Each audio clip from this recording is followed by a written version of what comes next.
Lexan optic armor. I laid a factory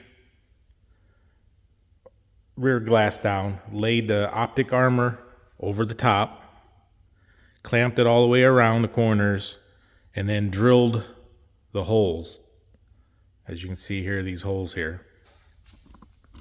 And so that's where I'm at with this. I've got the rear hatch that's off the Trans Am, and I took the trim off the factory window, put that back around the window. I've got it just sitting on the rear deck here. I've got a couple clamps on it, and I had to build this inner structure here out of 1/2-inch tubing to stiffen this up. Otherwise this would be too flexible, and it would, when you try to lift the hatch, it would just bend that Lexan. So I've got that factory rear piece, the factory hinges, and some of this tubing. So basically what I did was I lined everything up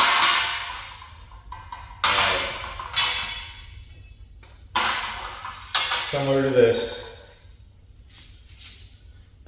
while it was loosely bolted to the window, and drilled the ends of these tubing through the factory hinges, which are cast aluminum, so you can't weld to them.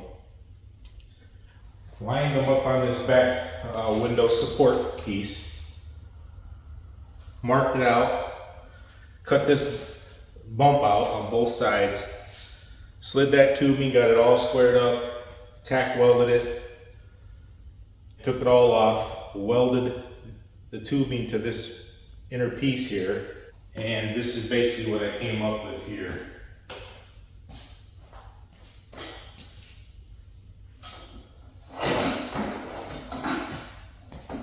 I think, oh, it's a little flimsy. Well, it is until you get it bolted in, and then it's pretty stout. So when you go to lift up on that rear window, the weight's going to transfer to these two bars. We're going to test it here in a while, see how it works. So I don't know if this was designed to do this with this Lexan, but I can tell you that it's a heck of a lot lighter. This rear hatch, and I suggest if you're taking them off, taking yours off, get two people, because they are heavy, stupid heavy. Now this one's manageable by myself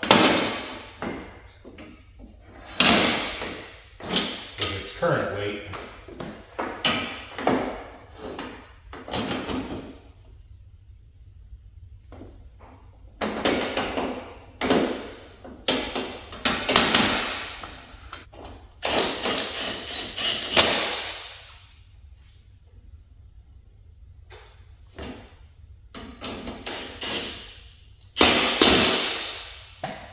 Probably good for now.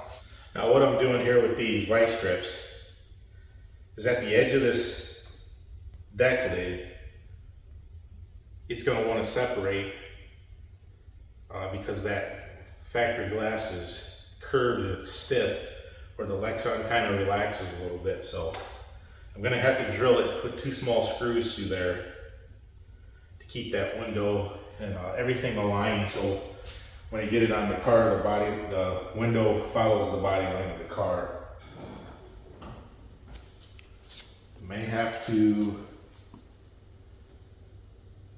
take it back off and bend on them struts a little bit to kick the tail end up and push this down in. Not a big deal. At the same time, we go ahead and address this where it's popping out of this channel. So sometimes these things take time. It's not always a one and you're done. Got it to go on the track. Everything's operating like it should. That's 57 pounds down.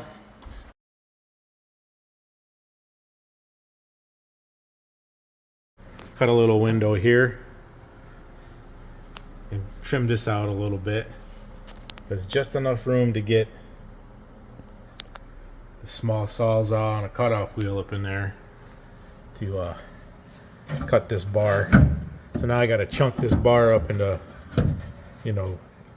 8 to 10 inch pieces, cut it in half, pull it out, cut some more, pull it out, because there's no way of getting the entire bar out. It does lighten up the doors quite nicely. This door over here I finished up now. Well, the outside still has to be finished here. Got this one cut out, got the panels put back in. Everything's good there.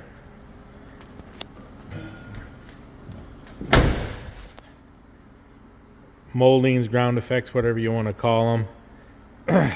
Being those the original to the car, boy, they were tough not to completely break them, but I'll go through here with some fiberglass and fix all that. And then, you know, this entire door's got to get painted. You can see the color difference in it. So these doors were off the 87 IROC that no longer exists, but it does have the roll-up windows in it, which is what I wanted. I do have new front struts for this, so this is all got to get ripped back out. Take everything back apart, redo all that, but I'll film that. That's what's going on right now. I do have to get the 4L80. There's the Turbo 400 and the 408 turbo motor that I don't know what I'm gonna put this in yet, but